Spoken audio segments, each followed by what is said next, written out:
जी हाँ सामीन, आप सुन रहे हैं 101.2 एफएम ऑल इंडिया रेडियो और प्रोग्राम है एक मुलाकात।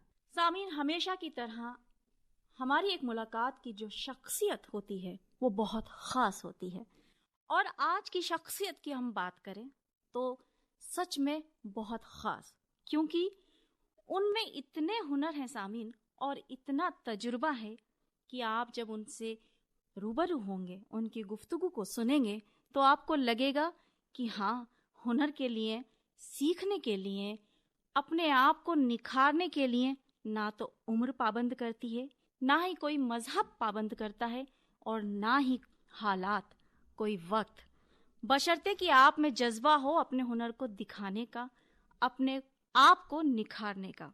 और गर्चे मैं बात करूं तो आज की हमारी शख्सियत हमारे बुजुर्ग भी हैं, क्योंकि 78 साल की उम्र में 60 साल का तजुर्बा वो हमारे साथ आज बांटेंगे। जी हाँ सामीन, आप सोच रहे होंगे इतना तारुफ मैं दे रही हूँ लेकिन नाम अभी तक नहीं बता रही, इसमें ग्रामी कहाँ गया। जी हाँ, आप सभी उस शख्सियत को बहुत अच्छे से जानते हैं सामीन, एक जानी पहचानी शख्सियत अशोक आत्रेय साहब। अब आप सभी की चेहरे पे जो मुस्कुराहट है वो मैं महसूस कर सकती हूँ, और इस आकाशवाणी के स्टूडियो में जो मेरे साथ मेरे बुजुर्ग, हमारी एक खास शख्सियत हैं, उनके चेहरे पे भी एक बहुत हल्की सी मुस्कान आई है। इस मुस्कान को हम यही दुआ करेंगे कि ऊपर वाला बरकरार रखे। और इससे पहले कि मैं अफसाना निगारी को गुफ्तगू में शामिल करूं, आइए उनका इस्तकबाल करते हैं और उन्हें कहते हैं आदाब। आदाब। जी हाँ सामीन, हम बात कर रहे हैं अशोक आत्रेय साहब से, जो हिंदी, अंग्रेजी, उर्दू अदब से वाबस्ता हैं और कहानियों के जरिए हम उन्हें जानते हैं। शख्स से शख्सियत बनने में बहुत वक्त लगता है और अशोक साहब का तो 60 साल का तजुर्बा है। तो अशोक जी, सबसे पहले आपसे यही सवाल करना चाहूंगी जी कि जब एक शख्स अफसाना लिखने बैठता है तो उनको किन बातों का ख्याल रखना चाहिए? जब वो कहानी उसके दिमाग में आती है तो वो कहाँ से शुरू करे कि उसकी एक कहानी जो है वो हर उस पढ़ने वाले के दिल तक पहुंच जाए जिनके लिए वो लिख रहा है। क्या बात है, बहुत अच्छा सवाल आपने पूछा।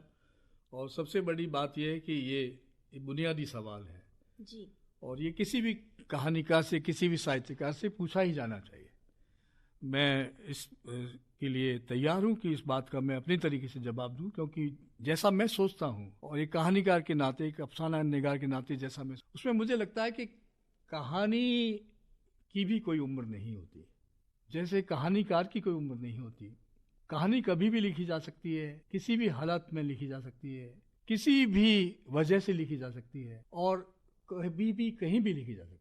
तो सबसे बड़ी बात यह है कि ये कहानी कैसे पैदा होती है, कहानीकार कैसे कहानी लिखता है। तो ये जो जज्बात हैं, ये जो हालात हैं, ये जो परेशानी है, ये जो खुशकिस्मती है, या ये जो कुछ भी है कला के रूप में, आर्ट के रूप में, तो इस फॉर्म में जब हम कुछ लिखते हैं तो सारे जीवन का अनुभव, यानी कहानी चाहे 10 मिनट की या 5 मिनट की हो या 4 शब्दों की हो, 10 लाइन की हो, किंतु उसमें सारे जीवन के सारे जज्बात आ जाते हैं। आपने जीवन जितना जिया है उसका एक क्रक्स, उसका एक एब्सोल्यूट फॉर्म।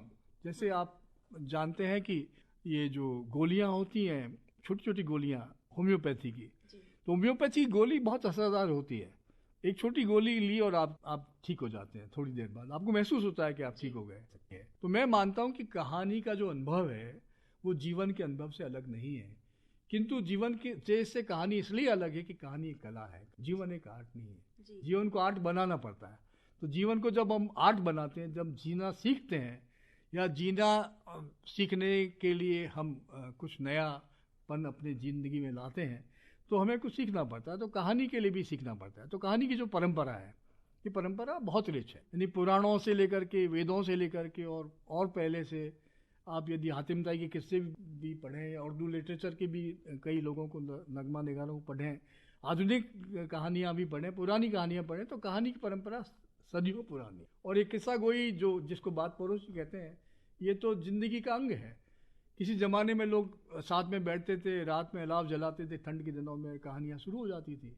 भूत प्रेतों के किस्से बचपन में आपने भी सुने होंगे, मैंने भी सुने होंगे, और वो किस्से ऐसे चलते थे कि एक बार शुरू होते थे अंत तक ख़त्म ही नहीं होते। तो ये एक रोचकता कहानी के साथ में, किस्सा गोई के साथ में, और ये जो परंपरा है, जो विरासत है, ये हर कहानीकार को, हर नगमा निगार को मिलती है। अब ये बात है कि किस खूबसूरत अंदाज में वो अपनी बात कहता है, ये बड़ी बात है। तो हर कहानीकार को कोशिश करनी चाहिए कि वो अपने अनुभवों को, अपने एहसासात को, अपने जज्बातों को इस रूप में प्रस्तुत करे, इस रूप में पेश करे कि वो एक कला बन के सामने आ जाए, आपके अनुभवों का निखार बन के सामने। वो कहानी होगी जिसमें आप कहेंगे वाह क्या कहानी है। बहुत अच्छी बात आपने कही अशोक साहब। और दूसरी बात मैं ये कहूँगी कि आपने हर किरदार पे अपनी कहानी लिखी है और आपके उन्वान भी बहुत अनोखे और बहुत ही खूबसूरत रहे हैं। हर कहानीकार से आप पूछेंगे तो उसकी अपनी एक अलग तरह की वजह होती है, उसकी अपनी एक स्टाइल होती है, शैली होती है, उसका अपना एक फॉर्मेट, अंदाजा होता है। तो मेरा भी निश्चित रूप से हर किसी दूसरे कहानीकार से अंदाज अलग ही होना चाहिए, बिल्कुल। अन्यथा मैं वैसे उसकी केवल कॉपी कर दूंगा, फोटो स्टेट कर दूंगा। इंडिविजुअल टैलेंट और ट्रेडिशन बहुत जरूरी है। अब तक जो मैंने कहानियां लिखी उसमें कई प्रकार के रिचनेस, कई प्रकार की ट्रेडिशंस थे, किंतु अब ऐसी स्थिति में आ गया हूँ 50-60 साल के अनुभव के बाद में कि आप मुझे कोई शब्द बता दीजिए मैं कहानी लिख दूंगा, मुझे कोई घटना का छोटा सा बयान कर दीजिए मैं कहानी लिख दूंगा, मुझसे थोड़ा सा आप कुछ हल्का सा कान में कुछ मुझे बात कह दीजिए मैं कहानी लिख। तो कहानी के लिए अब मुझे कहीं किसी तलाश नहीं करनी पड़ती, मुझे किसी के पास जाना नहीं पड़ता कि आप मुझे अपनी कहानी बताइए और मैं कहानी लिख दूँ। ये पुराना जमाना था कि आप जाते थे, कहानियाँ ढूंढते थे समाज में ला करके और फिर लोगों से पूछते थे, आप उसके बाद लिखते थे। तो वो तो एक तरह की नकल हो गई। आपके जिंदगी के जो अनुभव हैं, जो खरे अनुभव हैं, जो बिल्कुल स्थूल और सूक्ष्म अनुभव हैं, उन अनुभवों में आपने जो निचोड़ जिसका है उसको आपने कैसे कहानी में उतारा, ये बहुत महत्वपूर्ण। बहुत अच्छी बात। मेरा आपसे दूसरा सवाल ये है कि आप गजल भी लिखते हैं, नज्म भी लिखते हैं, और जहाँ तक मुझे मालूम है कि आपको ये सब चीजें विरासत में मिली हैं अपने घर से, आपकी तरबियत, आपकी परवरिश अदब के माहौल में ही हुई है। तो क्या अदब से ताल्लुक रखने के लिए, अदबी होने के लिए घर की परवरिश और तरबियत काम आती है? जी हाँ, बिल्कुल काम में आती है। और जैसे आप यदि कहें कि कोई भी बड़ा बरगद का पेड़ बिना बीज के बड़ा नहीं होता और इसके लिए टाइम भी लगता है, इसके लिए बीज को पूरी तैयारी से गुजरना पड़ता है और उसके संस्कार होते हैं, उसकी तरबियत होती है। तो जो कुछ भी मैंने हासिल किया कहानीकार के रूप में या कवि के रूप में या शायर के रूप में या कलाकार के रूप में, तो निश्चित रूप से मैंने अपनी फैमिली की जो मेरी ट्रेडिशंस हैं, परंपराएं हैं, उनसे ही सीखा है जी। और मैं कहना चाहूँगा कि राजस्थान में आज हम हैं, किंतु हम लोग आंध्र प्रदेश से आए हैं जी। और हमारी साउथ की परंपरा है और हमारी फैमिली जो है वो विशेष रूप से तंत्र साहित्य में और संस्कृत साहित्य में स्कॉलर्स थे और वो राजस्थान आए, किंतु उसके बाद हम लोग हिंदी में लिखने लगे, संस्कृत के साथ हिंदी में भी आ गए। उसके बाद जैसे चीज़ें बदली जी, मौसम बदला, लोग बदले, जैसे हम बीकानेर रियासत से जयपुर में आए जो राजधानी है, तो उस समय तरह तरह के अलग अलग कास्ट कम्युनिटी के, वर्गों के, अलग अलग जगहों से लोग आए। तो एक तरह से इंटीग्रेटेड अप्रोच से समाज को हमने बदलते हुए, बनते हुए देखा। तो वो सारी चीज़ें हमारी कहानी में, हमारी कला में।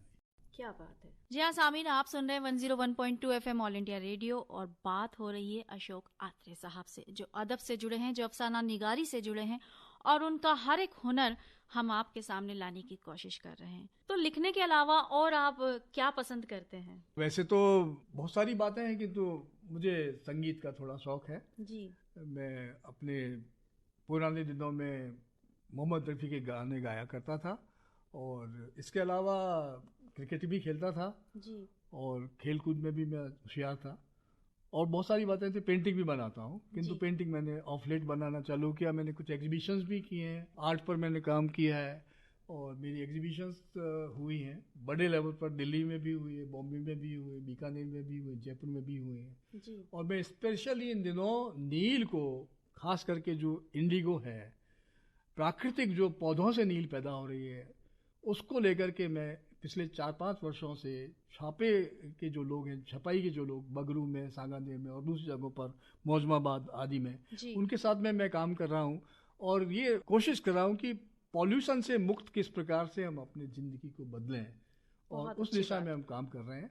और पॉल्यूटेड फ्री, पॉल्यूशन फ्री यानी क्लाइमेटिक चेंज को देखते हुए, मद्देनज़र उनको रखते हुए, हम ये देखना चाहते हैं कि आज की जो सिविलाइजेशन का मॉडल है वो किस तरह से प्रदूषण से मुक्त हो। इस दिशा में हम ग्रामीण स्तर से लेकर के शहरी स्तर पर और अंतर्राष्ट्रीय स्तर पर हम ये काम कर रहे हैं। बहुत अच्छी बात आपने बताई। और जिस तरह से हमें मालूम है कि आपने बहुत सारी फिल्म और डॉक्यूमेंट्रीज, सीरियल्स भी बनाए हैं, तो उनके बारे में भी कुछ अपने सामीन को बताइए। बिल्कुल, ये सीरियल की बात बहुत ही आपने ये मौके की इसलिए भी है कि पिछले कई वर्षों से मैं ये काम कर रहा हूँ। बड़ी फिल्में भी बनाई हैं जो मेरी अपनी इंडिविजुअल फिल्में हैं, और दूरदर्शन के लिए भी मैंने काम किया है। विशेष रूप से मैं जिक्र करना चाहूँगा एक मेरा सीरियल जो कि 15-17 एपिसोड में था, जो जयपुर के दूरदर्शन से लगातार रिलीज हुआ है। उसका नाम था भारतायन। और राजस्थान की इतिहास, राजस्थान की विरासत, राजस्थान के सारे जितने भी पॉलिटिकल, नॉन पॉलिटिकल जो एरियाज हैं, उनमें आज़ादी की लड़ाई में उन लोगों ने किस तरह से काम किया, क्रांतिकारियों ने कैसे काम किया, सोशल वर्कर्स ने कैसे कंट्रीब्यूट किया, राइटर्स ने कैसे कंट्रीब्यूट किया, इस चीज़ को लेकर के वो सीरियल, लंबा सीरियल मैंने लिखा था। और वो उस ज़माने में भारतवर्ष के सभी केंद्रों से, आकाशवाणियों से और सभी दूरदर्शन केंद्रों से इसलिए भी रिलीज हुआ क्योंकि इन दिनों क्रिकेट का जो भारत क्रिकेट का मैच था वो किसी कारण से बंद हो गया था जी। तो वो यानी लगातार मेरे पास सूचनाएं आती थी, कभी मुंबई से, कभी दिल्ली से, कभी कहीं से, कि आपका सीरियल देख रहे हैं। तो मुझे आश्चर्य होता था कि जो सीरियल जयपुर में तैयार किया गया और जिसके लिए हम यहाँ मेहनत कर रहे थे, हम सोच रहे थे कि यहाँ जयपुर में लोग देखेंगे, इसका आनंद उठाएंगे, उसका लुत्फ लेंगे, वो सीरियल नेशनल लेवल पर बहुत सारे लोगों ने देखा। तो मैं मानता हूँ, आप यदि इसे कंफर्म भी करें, कि इसकी ऑडियंस बहुत वाइड थी। और मेरे मित्र नंद भारद्वाज जो उस समय डायरेक्टर थे, वो सीरियल का उन्होंने उसमें सूत्रधार का रोल किया था। किंतु मैंने सारा research and documentation and story उसका बोर्ड और शिल्प यानी इसका स्क्रिप्ट मैंने लिखा था। वो सीरियल काफ़ी पॉपुलर हुआ। इसके अलावा मैंने अजमेर पर फिल्में बनाई, जो दूरदर्शन की बहुत पहली महत्वपूर्ण फिल्म थी, समन्वित आस्थाओं का शहर जी। और उसमें सभी धर्मों की सहिष्णुता की, सभी धर्मों की टॉलरेंस की, सभी धर्मों की मेल जोल की बात थी। और अजमेर को एक मॉडल बना करके हमने एक फिल्म बनाई थी, जो पहली बार बीटा कैम्प से वो प्रोड्यूस हुई थी।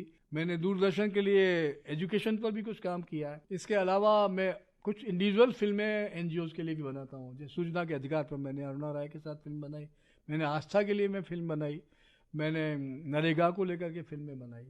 तो मैं एनजीओज के लिए भी फिल्में बनाता हूँ। मैंने भूकंप को लेकर के गुजरात में जाकर के फिल्में बनाई जी। और मैंने अमेरिका के लिए, गुजरात के लिए और दूसरे संस्थाओं के लिए फिल्में बनाई।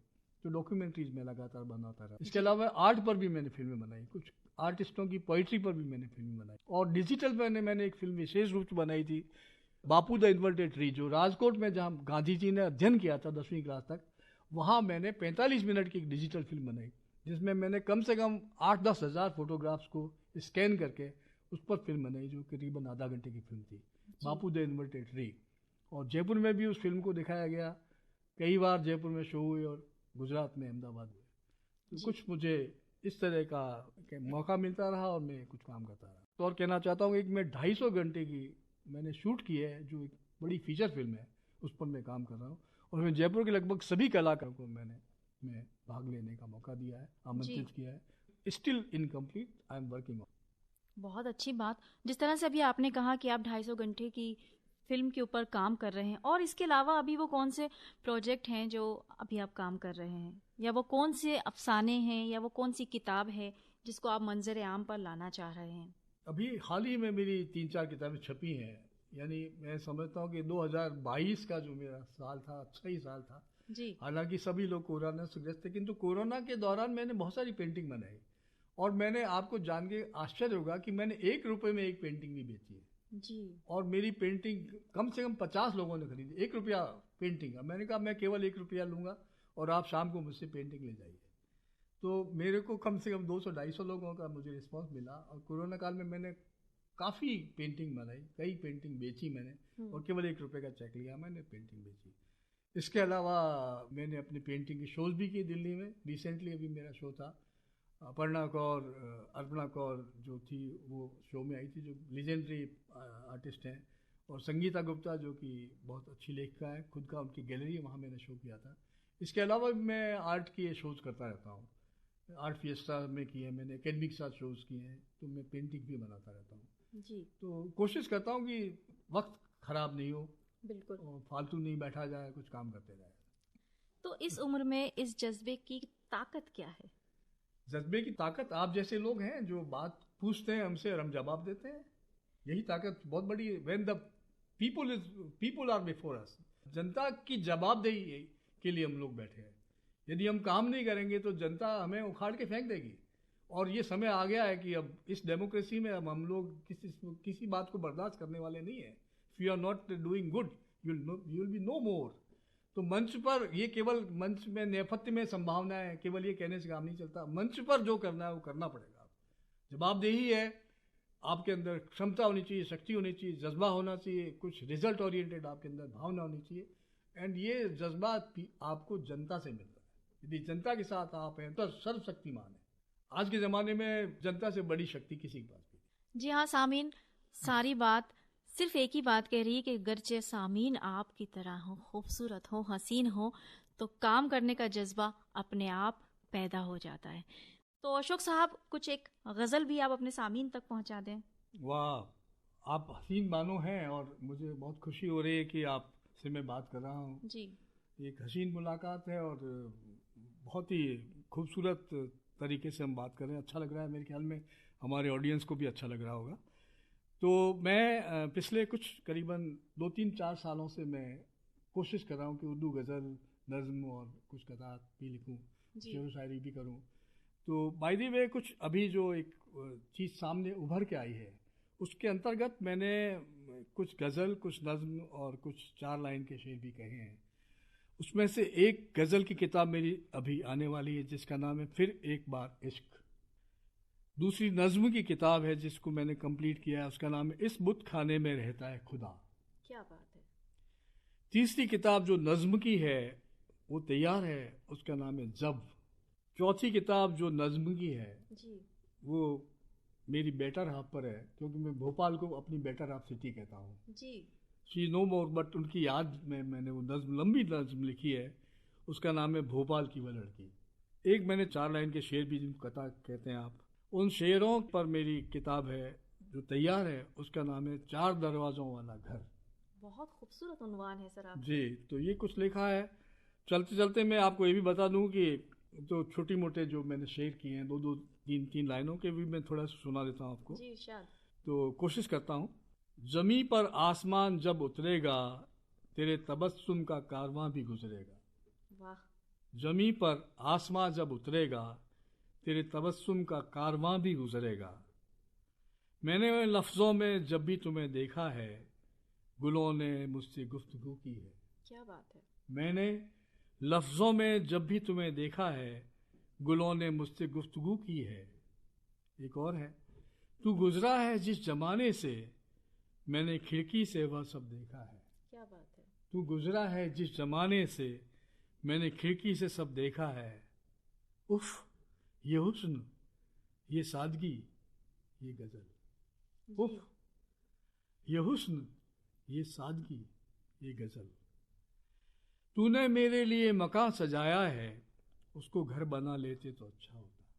बहुत अच्छा। तूने मेरे लिए मकान सजाया है, उसको घर बना लेते तो अच्छा होता। कुछ चिरागों को बुझाना अब जरूरी हो गया है। लोग चिराग जलाते हैं, मैं कह रहा हूँ चिरागों को बुझाना जरूरी हो गया है। जी। कुछ चिरागों को बुझाना अब जरूरी हो गया है, वक्त को भी आजमाना अब जरूरी हो गया। कुछ रिश्ते तोड़ दिए हैं, कुछ रिश्ते आजमाने में, अब क्या कहना अब क्या सुनना, सब तो हुआ जमाने में। बहुत अच्छे। एक और है, मैं तेरे साथ अब चल सकता हूँ, मुझे किसी खुदा की तलाश नहीं। बहुत अच्छे। मैं तेरे साथ अब चल सकता हूँ, मुझे किसी खुदा की तलाश नहीं।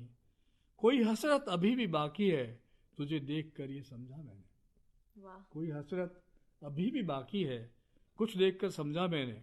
एक और है, तुझे देख कर भी जब देखा न गया, जी। तुझे देख कर भी जब देखा न गया, समझ आया तब इश्क क्या है। किस कदर मासूम है तेरी निगाहें, गुफ्तगू करती हैं मगर खामोश रहकर। बहुत खूब। किस तरह मासूम है तेरी निगाहें, गुफ्तगू करती हैं खामोश रहकर। जाने कितनी बात हुई है आज तलक में खाने में, जाने कितनी बात हुई है आज तलक में खाने में, लेकिन आज हुआ वो देखा तेरे ही दीवाने। बहुत अच्छे। आज की मुलाकात आज की दोपहर, आज की बात मेरे ख्याल में एक खुश बातचीत है जी। खुशनुमा माहौल में हम बात कर रहे हैं। एक छोटी सी और बात कह देता हूँ जी।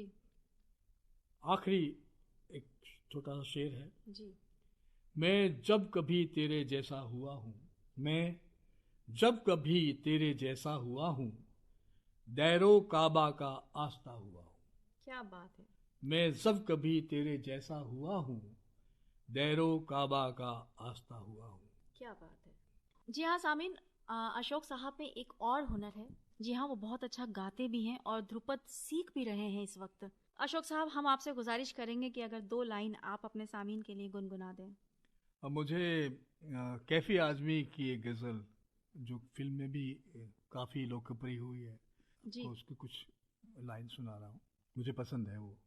जाने क्या ढूंढती रहती है आंखें मुझ में, राख के ढेर है शोला है न चिंगारी है। जाने क्या ढूंढती रहती है ये आंखें मुझ में, राख के ढेर है शोला है न चिंगारी है। अब न वो प्यार न उस प्यार की यादें बाकी, आग यूं दिल में लगी कुछ न रहा कुछ न बचा, जिसकी तस्वीर निगाहों में लिए बैठी हो। मैं वो गुलजार हूँ, मैं गुलजार नहीं, उसकी हूँ खामोशिता, जाने क्या ढूंढती रहती। अशोक साहब, आपको लगता है कि जो मुआशरे को अगर हम निखारना चाहें तो ये जो अफसाने हैं ये उसमें बहुत बड़ा रोल अदा कर सकते हैं? जी, क्योंकि इन कहानियों से जो आज के हमारे नौजवान हैं वो सीख सकते हैं, इनको पढ़कर जो भटक गए हैं वो राह पर आ सकते हैं। जी, बहुत सही बात है। क्या मुआशरे में अफसानों के जरिए हम बदलाव ला सकते हैं? देखिए, मैं कहूँगा कि ये कोई नारेबाजी तो नहीं है कला, और नहीं किसी प्रकार के संदेश हम सीधा देते हैं किसी भी कला के माध्यम से, किंतु ये निश्चित होता है कि कोई चीज़ परकोलेटेड होकर के छन करके आती है, और जो चीज़ छन करके आती है वो इसेंस होता है। जी। और वो इसेंस यदि दमदार है, उसमें यदि दम है, तो वो निश्चित रूप से असरदार भी होगा। तो मेरा कहने का मतलब ये है कि जिस स्टाइल को आप एडॉप्ट करते हैं, जिस परंपरा को आप एडॉप्ट करते हैं, जिसको आप एक्सप्लोर करते हैं, वो परंपरा आप अपनी विरासत से ही सीखते हैं, जी। और उसमें कुछ आप ऐड करते हैं। ये बिल्कुल। छोटी सी बात है। और चलते चलते मैं उनसे आखिरी सवाल यही करना चाहूंगी कि आपको जो सामीन इस वक्त सुन रहे हैं उन्हें आप क्या पैगाम देना चाहेंगे? मैं मानता हूँ कि आज जो सबसे ज़्यादा एक्टिव, सबसे अधिक कहना चाहिए कि कंसर्न जो हमारे ऑडियंस है, वो है आज का यूथ। जी। यदि हम यूथ को नकारेंगे तो हम सारी दुनिया को नकारेंगे।